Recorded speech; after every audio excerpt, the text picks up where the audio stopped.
પૂર્વ મુખ્યમંત્રી શંકરસિંહ ફરી એકવાર મેદાને, ગાંધીનગરમાં શંકરસિંહ વાઘેલાની પત્રકાર પરિષદ।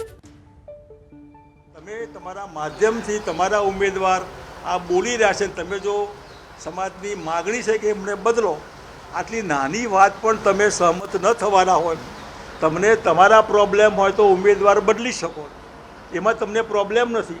તમારા પ્રોબ્લેમ હોય તમે ગમે તે કરી શકો, પણ તમારા પ્રોબ્લેમ નથી, બીજા સમાજના પ્રોબ્લેમ છે। એ સમાજ એક બાજુ ગયો, એ સમાજ તો ટેકન ફોર ગ્રાન્ટેડ માનીને લઈએ છીએ અમે, એ સમાજમાં ગમે તેવા લોકો હોય તો અમે સમજાવી લઈશું, એવું માનીને ચાલી રહ્યા છો। ત્યારે મારે સરકારને સવાલ છે કે મહેરબાની કરીને પોલિટિકલ ઇલેક્શન મે ગો અને મે કમ, ચૂંટણી કાલે પૂરી થશે, એવું ઝેર ન રોપો જેથી કરીને સમાજ કાયમ માટે એ ઝેરનો ડંખ પીધા કરે।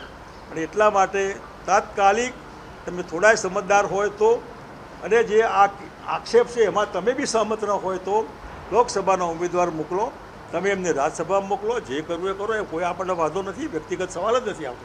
પણ બીજેપીની માનસિકતા આ દેવી શક્તિ, સ્ત્રી શક્તિ એના વસ્ત્રાહરણની હોય। દ્રૌપદીના વસ્ત્રાહરણનો દાખલો ભગવાન કૃષ્ણ પહોંચી ગયા હતા, એ ક્યાંક કોઈ પણ ઠેકાણે આ કૃષ્ણ અવતારો બધાએ પેદા થઈને બેન દીકરીઓનું જે વસ્ત્રાહરણ થઈ રહ્યું છે, દરેક કોઈ પણ સમાજના હોય, એના માટે આ પૂરક વસ્ત્રો પૂરા પાડનાર લોકો બેઠા જ છે। અને જો ભારતીય જનતા પાર્ટીનું હાઈકમાન્ડ, દિલ્હીનું હાઈકમાન્ડ આ નિર્ણય વહેલો નહીં લેતો, આ ચિનગારી ક્યાં જશે એ કહેવાય નહીં। એના માટે જે કંઈ પરિસ્થિતિ ઊભી થાય એના માટે ફક્ત અને ફક્ત બીજેપી હાઈકમાન્ડ જવાબદાર હશે, ગુજરાતની સરકાર જવાબદાર હશે, દેશની બીજેપીની ગવર્મેન્ટ જવાબદાર હશે। એટલું આ તકે હું કહીશ। એના અનુસંધાનમાં આપણે જે કંઈ પૂછવું કરવું આપ જરૂર પૂછો, હું बैठो છું। ये जो हो रहा है अभी, ये जो हालत है इस गुजरात की, मैं समझता हूँ कि जो भारतीय जनता पार्टी ने जो कैंडिडेट यहाँ राजकोट में रखे हैं, इन्होंने जो कहा वो बीजेपी सहमत है। अगर सहमत नहीं है तो एज अर्ली एज पॉसिबल अपने कैंडिडेट को चेंज करिए। चेंज करने से अगर समाज सहमत है तो बहुत इजी मामला है, कोई प्रॉब्लम नहीं है। लेकिन मैं समझता हूँ कि ये एक महिला का मामला नहीं है, पूरे देश की महिलाओं का। जो मैंने कहा कि मणिपुर का हो, पहलवान बहनें हमारी जंतर मंतर दिल्ली में बैठी थी वो हो, शशि थरूर की वाइफ जो 50 करोड़ की गर्लफ्रेंड का मामला हो, यानी कि बीजेपी की मानसिकता एंटी महिला है, एंटी महिला के सबूत है। इस सबूत में अगर सबकी डिमांड है कि भी कैंडिडेट चेंज करिए, तो मैं समझता हूँ कि बीजेपी को सोचना चाहिए। नहीं सोचना है तो वो इनकी मानसिकता है। गुजरात जिस हिसाब से अभी जल रहा है, उसको उसकी जिम्मेदारी पूरी भारतीय जनता पार्टी की हाईकमांड की रहेगी।